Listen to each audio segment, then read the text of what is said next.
패턴으로 똑같은 문학적인 구성을 가지고 전개가 됩니다. 그래서 각 장의 맨 앞부분에는 어떤 상황인지, 그러니까 배경이 어떠한지, 장소가 어떠한지 이런 세팅과 관련된 내용이 처음에 나와요. 그리고 난 뒤에 이제 본격적인 대화가 전개가 되는데 다시 한 번 더 대화는 어떤 상황에서 전개가 되는지 대화와 관련된 배경이 나오고 그 이후에 각 장의 주된 대화가 3번에 걸쳐서 나옵니다. 그리고 맨 끝에 가면 그것을 마무리하는 사람들 사이에 마무리하는 대화가 전개가 됩니다. 그러니까 이걸 쉽게 이야기하면 처음에는 각 장 전체의 배경이 나오고 그 다음엔 대화의 배경이 나오고 주된 대화가 나오고 마무리하는 대화가 나오는 이런 순서로 각 장이 다 구성이 되어 있습니다. 그래서 우리가 오늘 1절부터 7절까지 읽었는데 이 내용은 다 대화는 별로 없고 중요한 중심적인 내용은 없고 상황, 배경, 세팅 이런 것들과 관련된 내용입니다. 1절부터 3절까지는 2장 전체가 어떤 배경 상황에서 전개가 되는지를 기록하고 있고요. 그리고 4절부터 7절까지는 다음 주에 보게 될 8절 이하에 나오는 중심 대화, 그 대화가 어떤 상황에서 전개가 되는지 대화의 배경에 대한 내용을 담고 있습니다. 여기까지 이렇게 듣다 보면 이게 지루한데 하는 생각을 할 수도 있어요. 근데 뭐 그냥 쉽게 생각하시면 2장 지금 우리가 읽은 부분이 사실 2장의 어떤 핵심적인 주제를 담고 있는 게 아니라 상황, 처지, 현실 이런 것들에 대해서 담고 있는 부분이다. 그러니까 우리가 오늘 보려고 하는 건 상황에 대한 겁니다. 상황이 어떠한지 이런 내용을 보려고 합니다. 먼저 1절부터 3절까지가 2장 전체에 대한 배경인데요. 1절을 보면 이렇게 시작하죠. 나오미의 남편 엘리멜렉의 친족 유력한 자가 있으니 그 이름은 보아스더라. 그래서 보아스가 어떤 사람인지를 소개를 합니다. 우리가 알고 있는 대로 또 지난주에 본 것처럼 나오미와 룻이 이제 길바닥에 앉아서 서로 막 대성통곡하고 울고 이제 베들레헴으로 오죠. 그래서 이제 베들레헴으로 왔는데 도대체 베들레헴은 어떤 곳인가를 이제 설명을 하는 거예요. 그래서 제일 처음에 1절에 나오는 거는 보아스입니다. 그러니까 쉽게 이야기하면 베들레헴은 보아스가 있는 곳입니다. 보아스가 있는 곳. 여기 보면 보아스에 대해서 아주 상세하게 설명을 해놓았어요. 나오미의 남편 엘리멜렉의 친족이었다. 또 유력한 자였다. 이름은 보아스였다. 이렇게 되어 있습니다. 이 표현을 보시면 뭐 우리는 보아스에 대해서 잘 알고 있고 룻기 전체를 잘 알고 있으니까 또 룻기가 사건이 어떻게 전개가 되는지를 알고 있으니까 당연하게 생각을 할 수도 있습니다만 사실 룻기의 주인공인 룻의 입장에서 생각을 해보자고요. 룻은 보아스를 알고 있었을까요? 모릅니다. 모압에 있을 때에도 몰랐고요. 베들레헴으로 가는 과정에서도 몰랐습니다. 베들레헴에 가서도 몰랐습니다. 지금 이 1절에 보아스에 대해서 설명을 하고 있는 이 내용은 룻의 관점에서 기록한 게 아니에요. 그러니까 룻의 관점에서 룻이 보는 그런 생각, 룻이 갖고 있는 생각 상황에서 설명하자면 아마 이렇게 설명했어야 됐겠죠. 베들레헴에 왔더니 아는 사람은 한 명도 없고 밖에 나갔더니 어디가 어느 골목인지도 잘 모르겠고 모든 것들이 다 생소하더라. 이렇게 써야 되겠죠. 근데 2장 1절은 그렇게 시작하는 게 아니라 마치 오랫동안 알고 있던 사람이 있던 것처럼 아주 오랫동안 알고 있던 사람이었던 것처럼 보아스에 대해 설명을 하고 시작한다고요. 그러니까 이걸 우리가 국어 시간에 다루는 식으로 이야기하면 이게 이 작가가 전지한 그런 관점에서 쓰고 있는 거예요. 다 알고 있는 것처럼. 다 알고 있는 것처럼. 사실은 룻은 아무것도 모릅니다.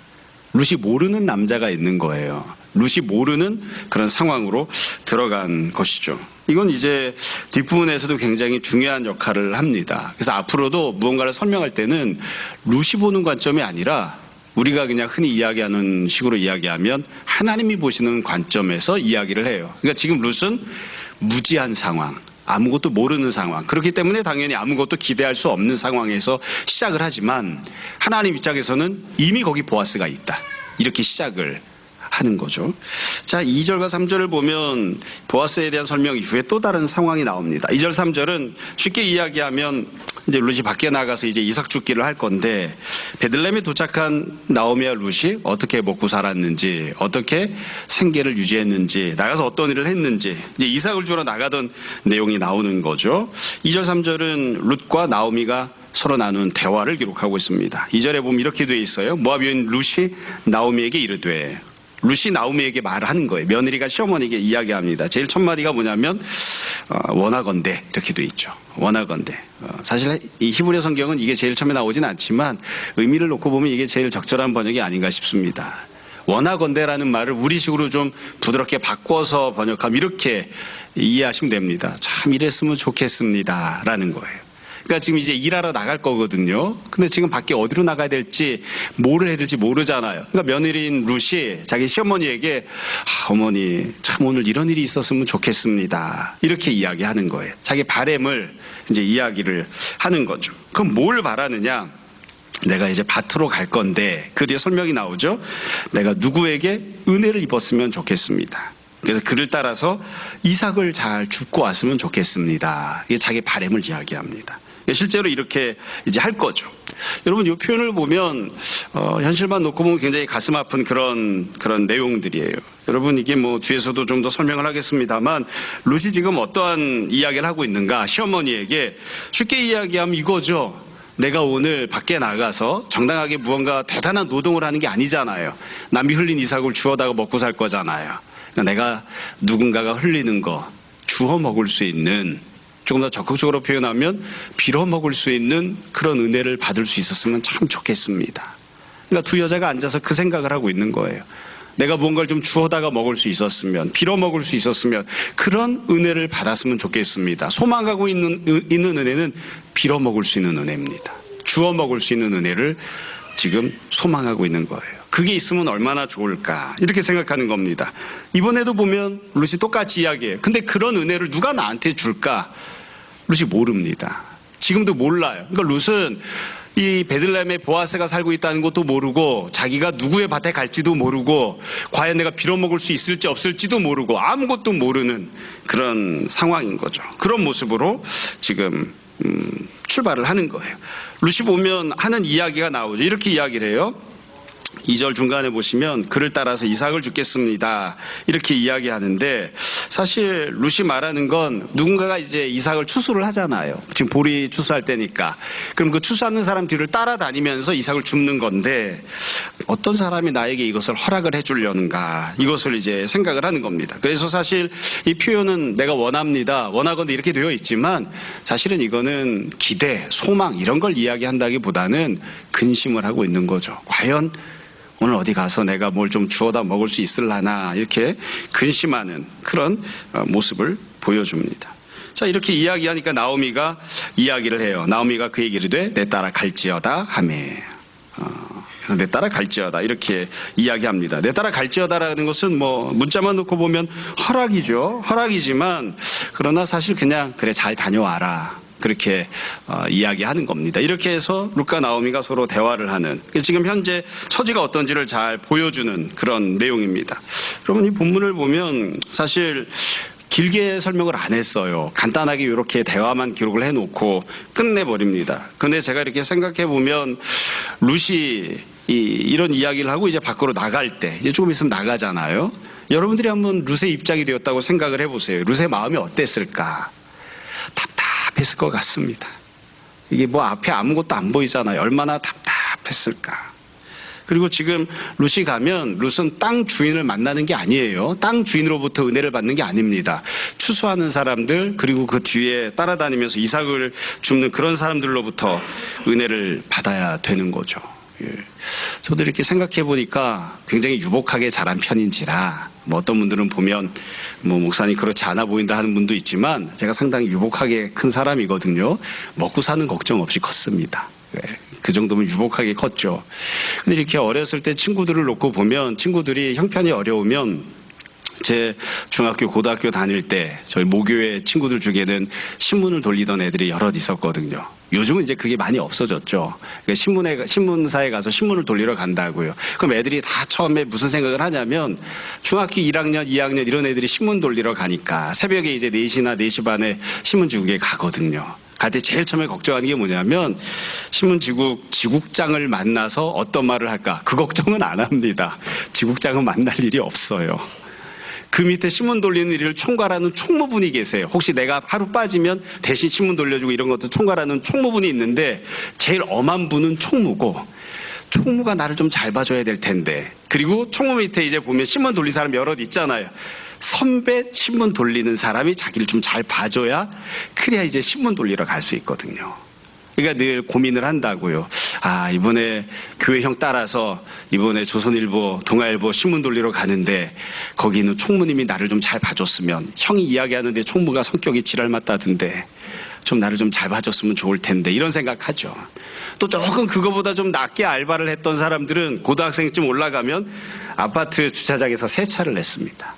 아파트 주차장에 가서 세차를 하면 한 달에 얼마씩 돈을 받고 이제 세차를 해주는데, 이제 애들이 할 수 있는 게 뭐 고급스러운 일이 아니니까 그걸 이제 세차 알바를 하러 갈 때에 다들 걱정이 뭐냐면 관리소장 만나는 건 걱정 안 합니다. 관리소장을 만날 일이 없어요. 그렇게 높으신 분을 어떻게 만나겠어요. 경비 아저씨를 잘 만나야 돼요. 경비 아저씨가 조금 잘 허락을 해주면 아파트 지하에 들어가면 찬물이 있고 뜨거운 물이 나오는 아파트가 있는데, 그 뜨거운 물을 받게 해주면 세차할 때 조금 편하거든요. 그러니까 그냥 경비 아저씨한테 가서 잘 이야기하고 뭐 하는 거죠. 그래서 형들이 이야기한다고. 먼저 그 세차했던 형이 이제 교회 후배를 고등학생 데리고 가서 이제 알바를 시키니까, 그럴 때에 야, 이 경비 아저씨는 그래도 담배 한 보루쯤은 사다 드려야 물 쓰게 해준다. 그러니까 미리 가서 인사하고 담배 한 보루 좀 사다 드리고 그렇게 해라. 이렇게 소개를 해줘요. 그 말을 듣고 가서 이제 아저씨한테 가서 이거저거 한다고요. 저 같은 경우에는 신앙이 양심이 있어서 담배를 사드리지 못해서 뭐 아저씨한테 뭐 얼마나 큰 돈을 드리겠어요. 뭔가 성의를 표시해야 그래도 조금 뭘 봐주는데. 그러니까 지금 루시 일하러 나가잖아요. 뭐 하러 나가는 거냐면 땅 주인 만나러 가는 거 아닙니다. 수수하는 일꾼들도 지금 보기 어려운 판이에요. 그 일꾼들 밑에서 이삭 줍는 그런 다른 여자들, 이 모든 사람들에게 은혜를 받아야 내가 가서 이삭을 줍고 빌어먹고 살 수 있다고요. 그러니까 지금 어떻게 해야 되나, 얼마나 근심이 많았을까 싶습니다. 여러분, 이러면서 이제 이 내용이 시작이 되는데, 여러분 이 내용을 보면 우리가 이 룻과 나오미가 나누었던 대화를 통해서 우리가 알 수 있는 점이 있습니다. 너무나 당연하게 알 수 있는 점이 있어요. 그게 뭐냐면 처음에 말씀드린 것처럼 지금 이 본문이 기록하고 있는 내용은 어떤 상황에서 살았는가, 삶의 처지에 대해서 기록을 하고 있거든요. 상황이 어떤가요? 이제 베들레헴으로 왔잖아요. 여기는 모압이 아닙니다. 베들레헴으로 방향을 틀어서 고향을 버리고 또 부모를 버리고 자기 시어머니 나오미를 따라서 베들레헴까지 왔는데, 베들레헴에 왔더니만 삶의 처지가 어떠하냐면 비참한 거죠. 눈앞이 캄캄합니다. 뭐 아무것도 보이는 게 없습니다. 지금도 너무 고통스럽고 앞으로 생각할 수 있는 미래도 너무 낙담스럽고 근심이 가득한, 도무지 뭘 해서 먹고 살아야 되나, 어떻게 살아야 되나, 이제 이런 처진 거죠. 간신히 오기는 왔는데 이제부터 어떻게 살아야 되나, 이런 지경인 거예요. 빌어먹는 은혜를 구하면서 시작하는 그런 모습인 겁니다. 여러분, 그래서 이런 걸 보면 성도들 입장에서 놓고 볼 때는 그런 생각이 들어요. 베들레헴으로 갈 필요가 있나? 물론 이 룻과 나오미가 엄청나게 대단한 신앙의 선택을 한 것은 아니지만, 그래도 하나님이 계신 방향을 선택했는데, 하나님이 계신 쪽을 내가 선택을 하고 그쪽으로 간다고 해서 뭐 나아지는 게 뭐가 있나? 모압에 있을 때나 베들레헴으로 갔을 때나 먹고 살기 어렵고 힘들고 비참하고 근근한 건 어차피 마찬가지인데, 이게 굳이 내가 신앙의 선택을 할 필요가 있나? 좋은 꼴이 뭐가 있나? 이제 이런 생각이 드는 거죠. 이게 지금 룻이 베들레헴에서 삶을 시작하는 첫 번째 장면입니다. 그러니까 이거는 비단 룻만 이런 게 아니고요. 우리 모두 다 마찬가지예요. 우리 모두 다 똑같은 그런 처지, 상황을 만나기도 하고 그런 생각을 해요. 내가 굳이 모압에서도 먹고 살기 힘들어 죽겠는데 베들레헴으로 갈 필요가 있나? 하나님이 계시다고 하지만 그곳에 가면 모든 게 달라지거나 역전이 되거나 곧장 상황이 개선이 되나?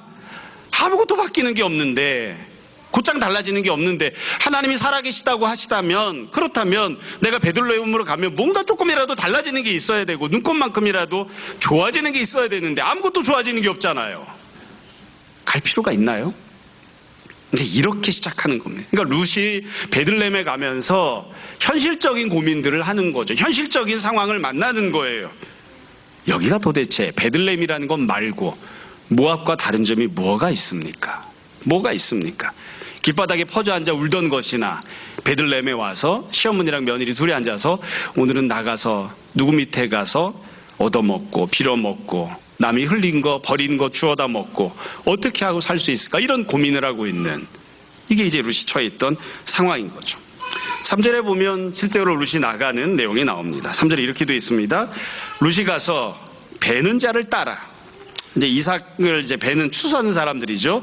밭에서 이삭을 줍는데, 참 이게 우리는 그냥 읽지만 이것만 해도 정말 감사한 거예요. 어떻게 될지 몰랐는데 나갔는데 베는 자를 따라서 이삭을 줍는 그런 일을 하게 됐잖아요. 얼마나 감사합니까? 그러니까 룻이 아마 정말 감격했을지도 모르겠어요. 야, 오늘 내가 집에 돌아가면 우리 시어머니한테 얘기해야지. 내가 이 추수하는 사람 따라가면서 이삭을 줍게 됐습니다. 그렇게 얘기해야지. 아마 그렇게 생각하지 않았을까 싶어요. 그리고 3절 뒤에 보면 이렇게 되어 있습니다. 우연히 엘리멜렉의 친족 보아스에게 속한 밭에 이르렀더라. 룻이 가서 이삭을 줍는 그런 사람이 되었는데, 참 묘하게도 우연히 보아스의 밭에 간 겁니다. 이 본문에서 제일 중요한 단어 중에 하나가 이 우연히가 아닐까 싶어요. 여러분, 우리가 늘 고백하잖아요. 인간적으로 보면 우연히, 마침, 어쩌다 보니 그런 일이 생겼지만, 그러나 하나님 믿는 사람들에게 우연이 어디 있습니까? 하나님께서 역사하시고 준비하시고 인도해 주셔서 룻이 여기로 인도함을 받은 것이죠.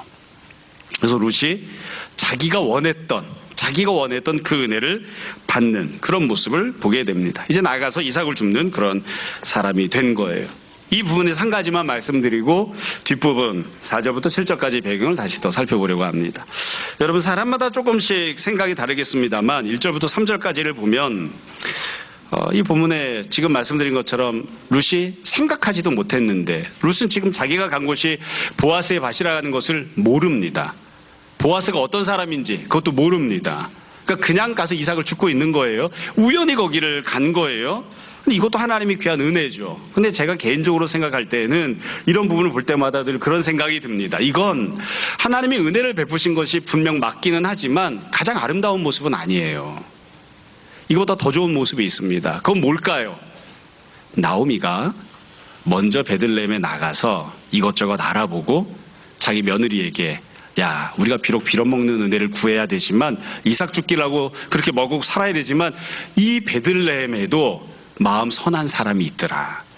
내가 알아보니 아무개가 그래도 좀 넉넉하고 아무개가 조금 더 가난한 사람들에게도 이삭 죽기를 좀 더 허용을 해주고 조금 더 친절하게 하더라. 이 정도 알아볼 수 있잖아요.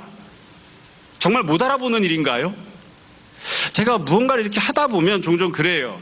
신앙생활하면서 기도하고 주님이 역사해 주십시오. 은혜를 베풀어 주십시오.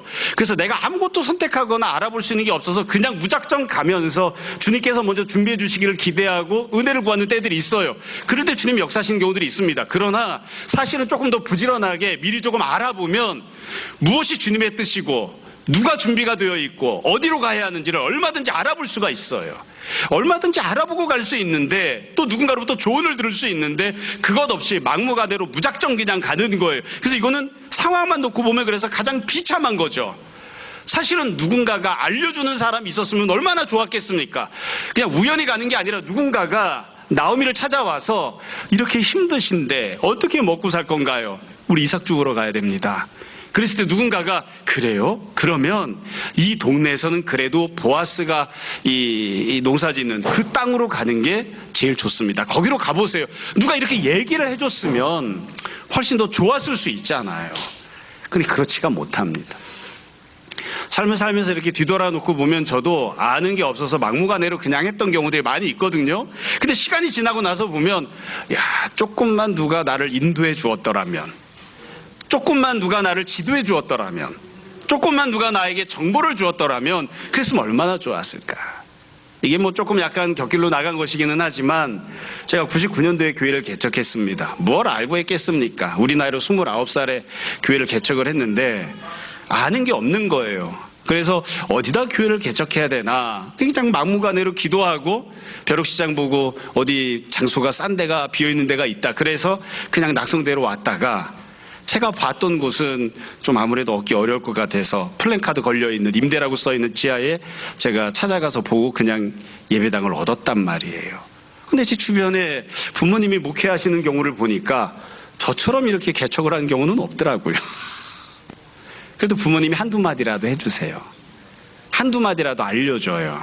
뭐라도 소개를 해주고 그래서 여기로 가보면 어떨까? 저기로 가보면 어떨까? 처음에 전도사를 갈 때에 제가 열심히 기도했습니다. 열심히 기도하고 기독신문에 나오는 공고를 보고 얼마나 많이 이력서를 넣는지 모릅니다. 60통 이력서 넣고 한 통도 되는 데가 없어서 다 떨어져가지고 면접을 가본 적이 없어요. 면접을.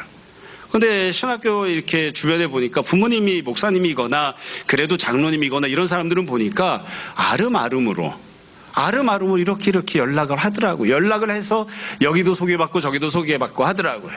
제가 아직도 기억하는 게 어느 날 기독신문을 보고 이 목사님께 전화를 했어요. 전도사를 뽑는다던데 이력서를 내고 싶습니다. 전화를 했더니 어느 대학을 나왔느냐, 나이가 뭐냐 물어보더니 저한테 이렇게 얘기하더라고요. 조호진 전도사님, 이렇게 찾으시면 안 됩니다.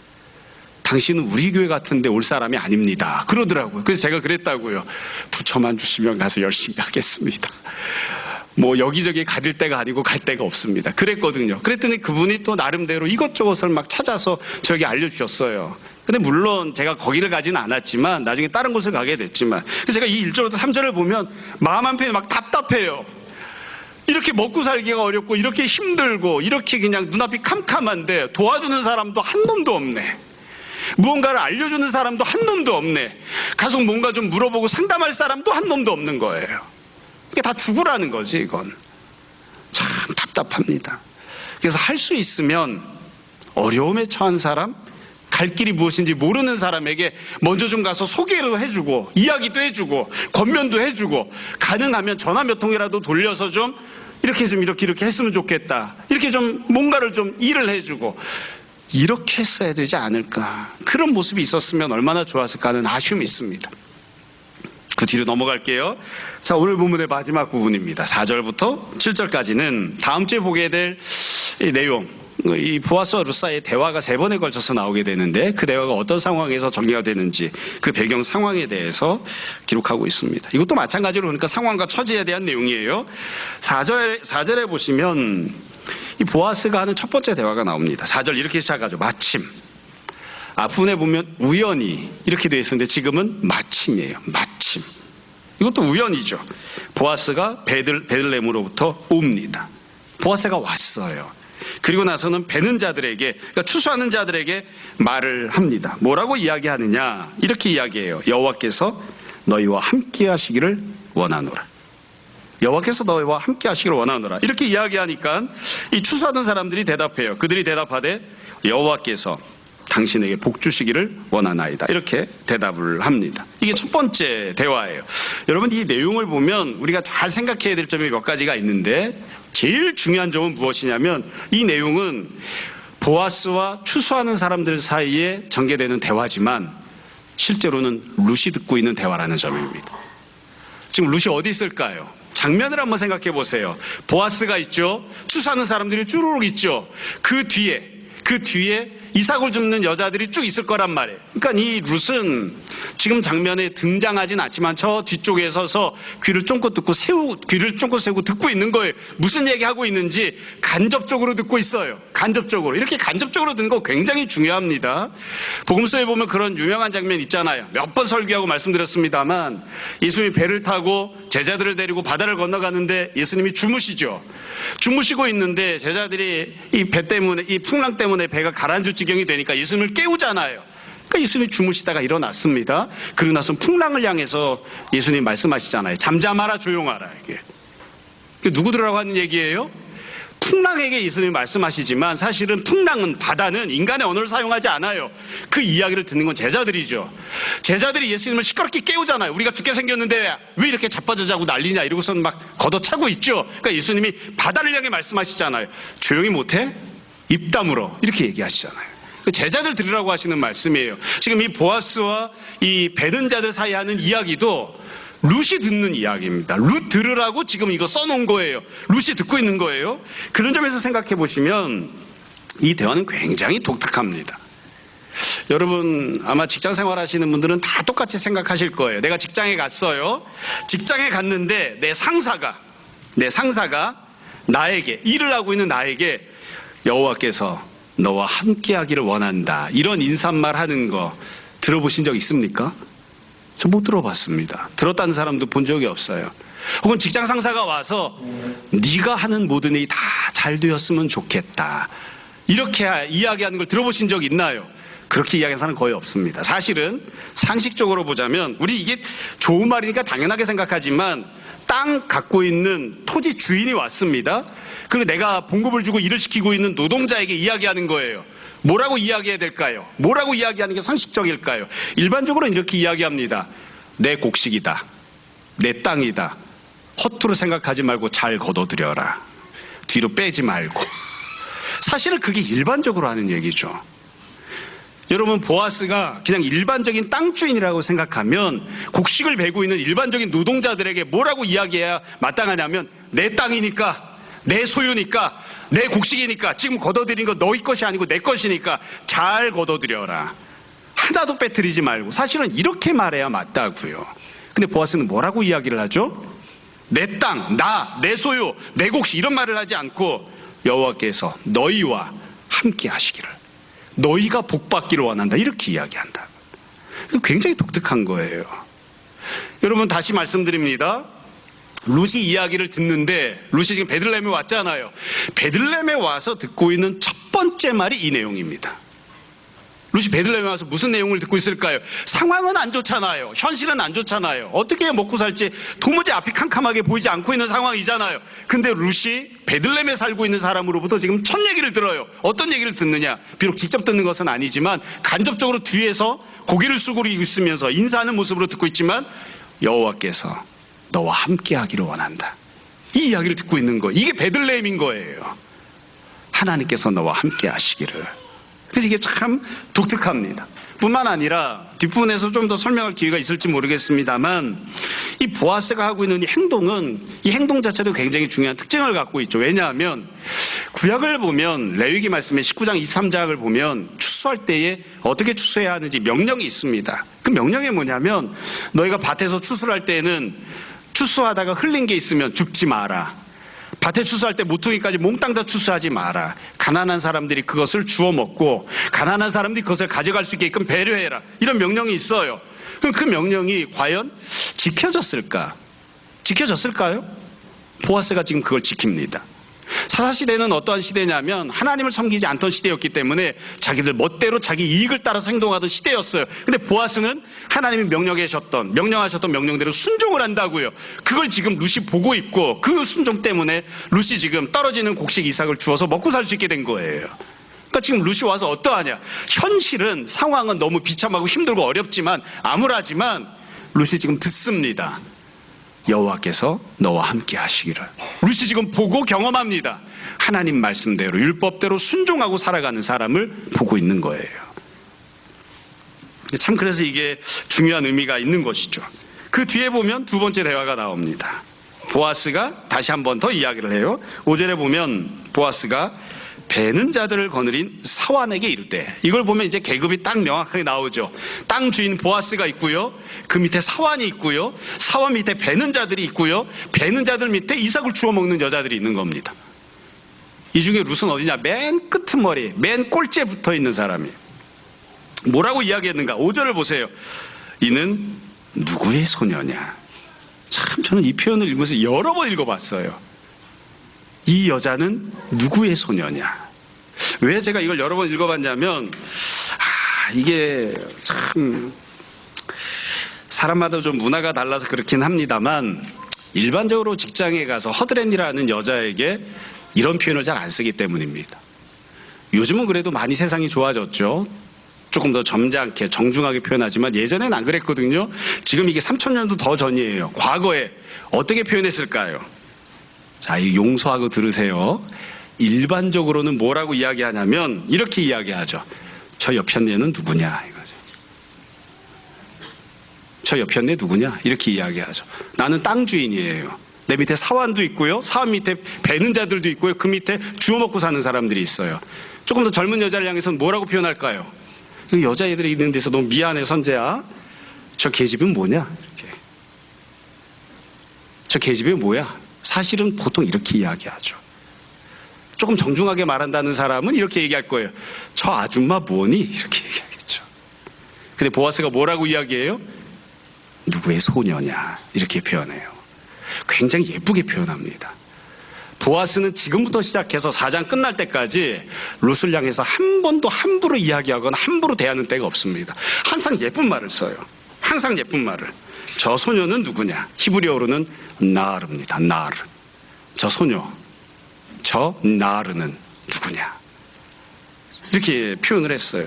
이게 여러분 이것도 마찬가지로 룻이 듣고 있는 대답이에요. 룻이 듣고 있는 표현이에요. 룻은 대답하지 않습니다. 룻은 대답하지 않지만 뒤에서 듣고 있잖아요. 자기와 관련된 내용을 이야기하는데 베들레헴에 왔더니만 뭐라고 불러요? 과부라고 안 불러요. 아줌마라고 안 불러요. 여편네라고 안 불러요. 저 기집애라고 안 불러요. 저 소녀는 이렇게 불러주고 있다고요. 보아스가 그렇게 부릅니다. 이게 참 귀하게 부르고 있는 거예요.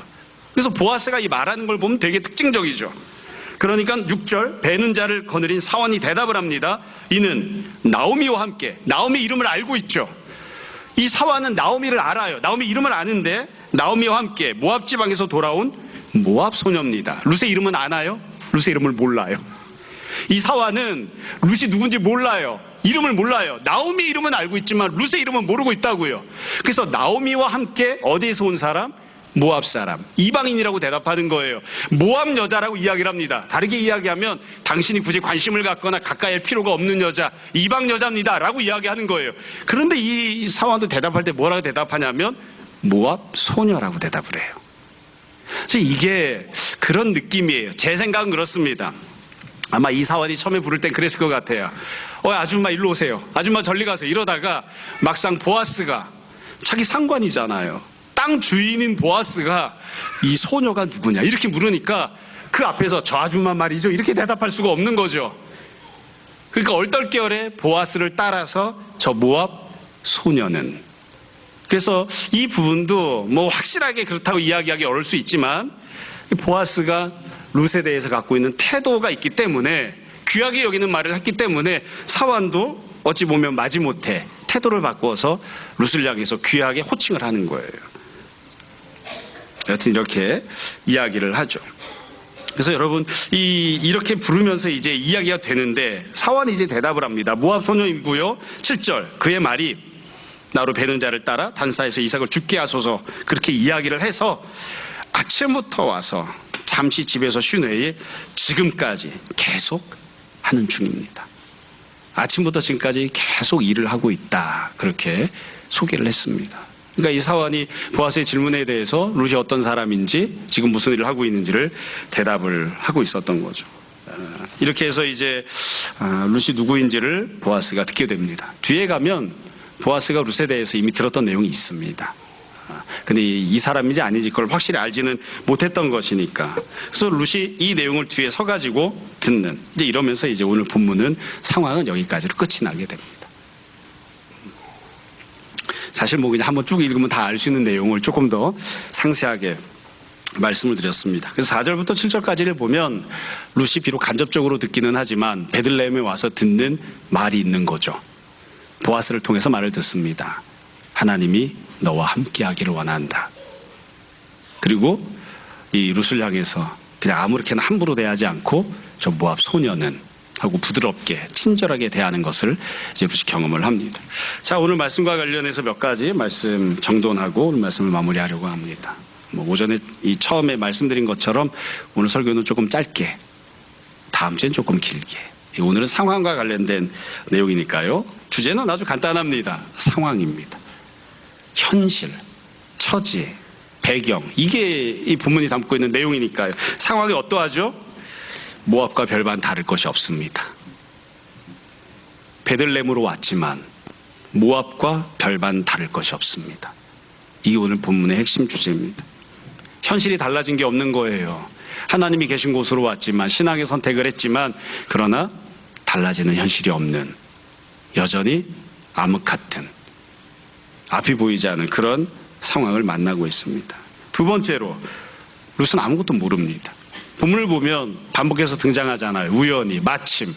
룻은 자기가 어디에 서 있는지, 누구의 땅에 서 있는지, 자기에게 무엇이 준비가 되어 있는지 아무것도 모릅니다. 그러니까 룻은 무지한 가운데 이 모든 선택을 한 거예요. 무지한 가운데 이 모든 곳으로 인도함을 받은 거예요. 내가 능동적으로 뭔가를 선택한 게 아니에요. 뒤에 나오는 이 보아스와의 대화도 놓고 보시면 룻과 대화하지 않아요. 보아스가 다른 사람과 대화를 한다고요. 그리고 보아스가 묻죠. 룻이 자기를 소개하지 않아요. 룻이 아마 기회가 주어져서 당신은 누굽니까? 라고 보아스가 직접 물었으면 나는 이런 사람입니다. 나는 저런 사람입니다. 이렇게 이야기하고 싶은 게 있을지도 몰라요. 그러나 룻은 자기를 소개할 기회가 없어요. 자기를 소개할 권리가 없어요. 그냥 사환이 말하는 대로 그렇게 규정되는 여자예요. 사환이 말하는 대로 그렇게 소개되는 것뿐이죠. 룻은 그냥 무지한 가운데 아무것도 할 수 없죠.